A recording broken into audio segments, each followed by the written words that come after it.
반갑습니다. 송주준입니다. 어제 굉장히 좀 충격적인 소식 한 가지가 있었죠. 가로세로 연구소를 지금 운영하고 있는 강용석 변호사가 체포됐다라고 하는 소식이었습니다. 그 영상을 보시는 분들 가운데서 가로세로 연구소에 대해서 그리고 또 강용석 변호사에 대해서 여러 가지 생각을 가지고 계실 겁니다. 어떤 분들은 너무나 좋아하실 거고 또 어떤 분들은 너무나 싫어하실 수도 있죠. 근데 오늘 제가 좀 말씀을 드리고자 하는 것은 딱 한 가지입니다. 강용석 변호사에 대한 개인적인 감정, 이거는 우리가 좀 치워놓고 철저하게 법치주의의 관점에서 강용사 변호사에 대한 체포가 과연 적절했는가? 그게 오늘 제가 영상을 통해서 말씀드리고자 하는 바입니다. 결론부터 좀 얘기를 해볼까요? 제 생각은 간단합니다.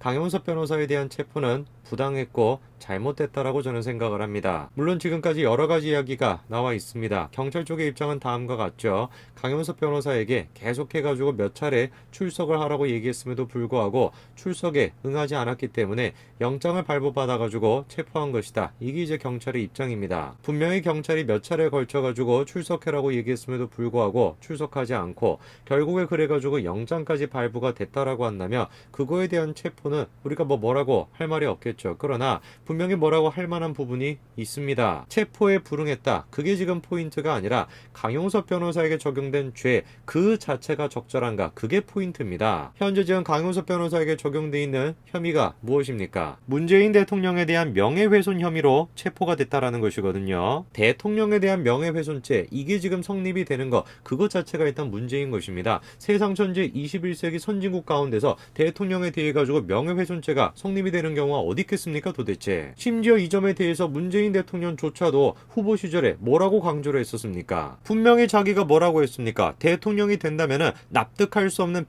비난도 참을 수가 있냐. 어떤 비판에도 청와대는 절대로 고소고발하지 않겠다. 저런 식으로 지금 약조하지 않았습니까? 납득할 수 없는 비난, 납득할 수 없는 비판조차도 받아들이겠다. 그게 문재인 대통령이 되기 전에 가지고 있던 모습 아니었습니까? 근데 대통령이 되고 난 뒤에는 저런 식의 모습이 싹 그냥 사라졌죠. 고영주 전 이사장을 상대로 해서도 공산주의자다. 그 얘기를 듣고 지금까지도 계속해가지고 재판이 진행 중이지 않습니까? 아무리 이 나라가 닫혀있는 나라라고 할지라도 아무리 이 땅에 지금 자유가 파괴가 되어 있다라고 할지라도 대통령을 상대로 해가지고 공산주의자다. 이 정도 얘기조차도 못한다라는 게 말이나 지금 되는 얘기입니까? 도대체 그러면 강용석 변호사는 지금 문재인 대통령을 상대로 해서 어떤 얘기를 했길래 이런 식으로 명예훼손죄가 성립이 됐다라는 것일까요? 자, 이 사진 한 장이 좀 문제가 된 겁니다. 오른쪽을 보시게 되면 문재인 대통령이 지금 저기 있죠. 그리고 손을 이렇게 꼭 잡고 있는 사람이 있는데 얼핏 지금 외양으로 봐서는 이만희 지금 총회장인 것처럼 보여요. 그래서 가로세로 연구소에서 해당 내용에 대해 가지고 문재인 대통령과 이만희 총회장이 저런 식으로 악수를 했다. 그렇게 이제 보도를 한 겁니다. 그런데 알고 봤더니 이게 사실이 아니었다라는 것이죠.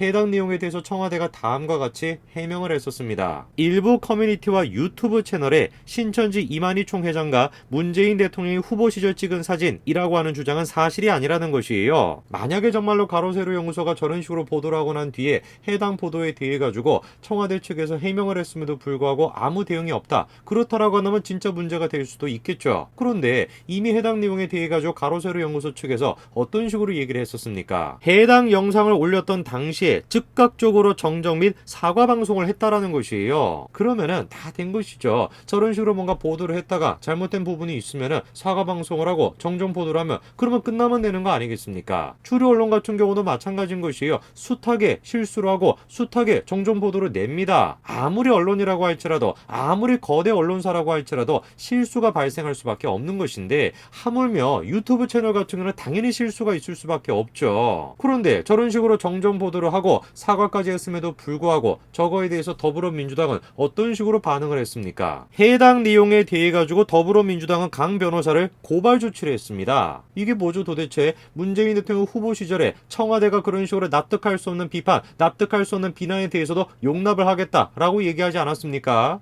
이거는 이제 더불어민주당이 고발을 한 거니까 자기가 고소를 한 건 아니고 더불어민주당이 대신 고발을 해준 거니까 이거는 또 괜찮다라는 겁니까? 내로남불도 이런 식의 내로남불이 있을 수가 있나요? 이게 지금 현재 문재인 정부가 가지고 있는 법치주의에 대한 기본적인 인식인 것입니다. 이 사람들은 지금 법치라고 하는 걸 정의를 위해서 자유를 지키기 위해 가지고 쓰고 있지 않습니다. 이 사람들에게 철저하게 법치라고 하는 것은 그저 수단과 도구인 것뿐인 것이에요. 자기들에게 뭔가 마음에 들지 않는 그런 식의 방송하는 매체가 있다라고 한다면 법이라고 하는 걸 수단과 방법으로 내세워서 그 매체의 입을 막고자 하는 것입니다. 저 같은 사람들도 어떻게 무서워가지고 이제 방송을 하겠습니까? 실수 조금만 하더라도 이런 식으로 고발 조치가 된다라고 한다면 어떻게 무서워가지고 방송을 하겠어요? 당연히 위축될 수밖에 없는 것이죠. 처음에 해당 내용이 보도가 될 때 다음과 같이 보도가 나왔습니다. 경찰이 강용석 변호사를 긴급 체포를 했다라는 것이죠. 저는 저 기사를 보고 깜짝 놀랐습니다. 긴급 체포를 했다고? 저것 때문에 초반에 난리가 나지 않았습니까? 왜? 긴급 체포라는 것은 언제 하는 겁니까? 죄를 범하였다라고 의심할 만한 상당한 이유가 있고 증거를 인멸할 염려가 있거나 도망 또는 도망할 염려가 있는 경우에 체포영장을 받을 수 없는 때에는 그 사유를 알리고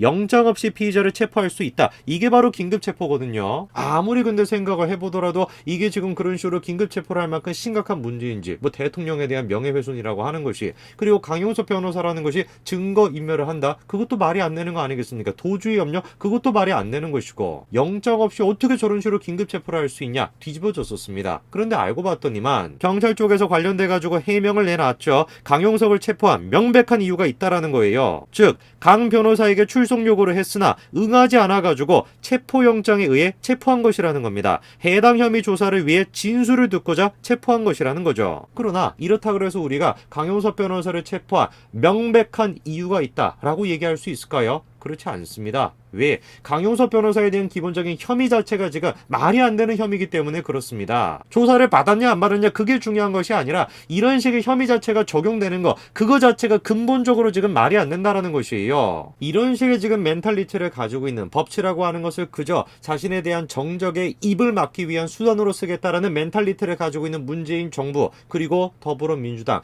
이런 식의 생각을 가지고 있다 보니까 이번에 어떤 짓까지 저지른 겁니까? 결국에 이번에 국회 법사위 안건조정위에서 공수처 개정안 의견을 해버렸습니다. 야당의 끊임없는 반대에도 불구하고 격렬한 항의에도 불구하고 끝까지 그냥 밀어붙여버렸죠. 공수처 법이라고 하는 것도 그래도 최소한 법이라고 하는 타이틀을 가지고 있는 거 아닙니까? 이미 공수처법이라고 하는 것 자체가 여당에서 밀어붙이기 식으로 통과가 될 거라는 것 예상이 됐던 일이었죠. 왜? 이낙연 지금 당대표가 이미 뭐라고 했었습니까? 모레까지 공수처법, 국정원법, 경찰법 반드시 처리하겠다 이 얘기를 12월 7일에 했었습니다. 세상 천지에 이런 식의 법이 어디 있어요. 어떻게 법이라고 하는 것을 여야 합의를 통해 가지고 국민적인 합의를 통해 가지고 토론과 토의를 통해 가지고 만들어내는 것이 아니라 기간을 딱 정해놓고 반드시 그때까지 통과를 시키겠다. 세상 천지에 이런 법이 어디 있습니까? 이런 식의 민주주의라고 한다면 저는 과감하게 민주주의 포기하겠습니다. 이거는 민주주의가 아니에요. 이거는 지금 폭력 아닙니까? 폭력. 원시 지금 조폭사회도 아니고 다수가 지금 때를 지어가지고 소수를 갖다가 입막음 시킨다라는 거 이게 지금 말이나 되는 일입니까? 이날 안건 조정이 회의를 두고 국민의힘은 취재진에 공개하자라고 했으나 민주당은 비공개로 진행하기로 의결해서 언론에 공개되지 않았습니다. 당연히 떳떳할 수가 없죠. 당연히 부끄러울 수밖에 없죠. 왜? 그 과정에서 여야 합의라고 하는 건 존재하지 않았기 때문에. 윤 위원장은 장내 소란을 이유로 반대 토론도 생략했습니다.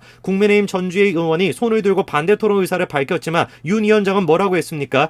지금은 토론을 진행할 상황이 아니므로 토론을 종결하겠다 이렇게 했습니다. 소란을 피우지 말아라. 소란스럽다라 그래서 토론 자체를 금지시켜버리는 게 현재 지금 여당의 모습입니다. 이러다 보니까 언론에 공개를 못하는 것이죠. 계속해가지고 야당 의원들이 항의를 했죠. 이런 식으로 지금 통과시키는 법이 어딨냐. 끝까지 항의를 하니까 여당 쪽에서 어떤 반응을 보였습니까? 김도우 의원 등이 안건 조정위에서 조정이 안 됐다면서 위원장이 토론을 종결하는 게 어디 있냐라고 항의를 하니까 윤 위원장은 토론을 할 수가 없자라고 고함을 쳤다라는 것이에요. 그 과정에서 윤 위원장은 의사봉을 바닥에 떨어뜨려가지고 손바닥으로 받침대를 치는 방식으로 가결을 선포했습니다. 정말 부끄럽지 않습니까? 정말로 국민들 보기에 부끄럽지 않습니까? 앞으로 역사가 당신들을 반드시 심판할 것인데 그날이 무섭지도 않습니까? 의결봉을 떨어뜨려가지고 손바닥으로 쳤다라고 합니다. 손바닥으로. 고함을 치고 토론을 못하게 하고 의결봉이 떨어져가지고 손바닥으로 의결을 시켰다라는 것이에요. 뭐가 그렇게 급해서 뭐가 그렇게 두렵고 떨리길래 이런 식으로 급하게 공수처법이라는 걸 통과를 시켜야만 했습니까? 저들이 지금 얘기하고 있는 사람이 먼저 달 때 사람은